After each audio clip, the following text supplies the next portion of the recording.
So today I'm going to do something a little bit different. We're going to talk about health, and instead of talking about everyone else's, today I'm going to talk about mine. Because it has been a long 27-year bout, and it is not over. Not even close. I was born in 1993 and I grew up in the early 2000s. Just as a kind of general idea as to where we were in the healthcare system at that time.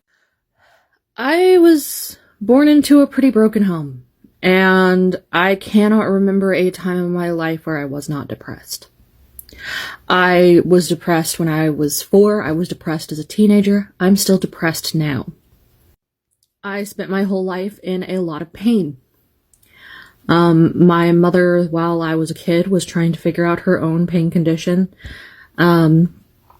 And I was always the kid that felt guilty about having anything wrong with me, so I tried really to be really quiet about mine because, other people have it worse than I do. Now I realize maybe it's not that other people have it worse than me. Everybody's just in a different situation. When I was 13, I started waking up from horrible nightmares.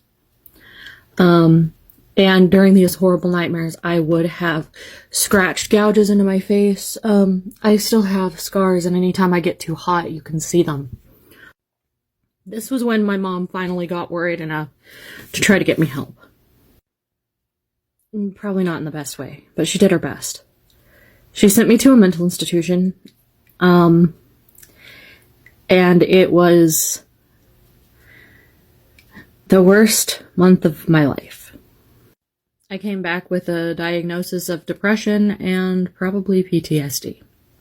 By the time I was a teenager, I was mad. I was angry all the time, and it was because I felt like nobody cared. I had bullies at home, and I had bullies at school, and I didn't feel like other people were taking care of me like I was taking care of them, at least on an emotional level. When you're 13 or 14 and you feel like you've spent that long taking care of everyone else and they aren't willing to do the same, and you're the kid and they're the parent, it's hard to not be angry. During my teenage years, I became a self-harmer. I tried to commit suicide 3 different times. I also went to 2 different therapists for a week at a time and then quit. Both times, because I didn't feel like they were helping me. I'm gonna have to do a part 2 on this. I'll see you guys in the next part.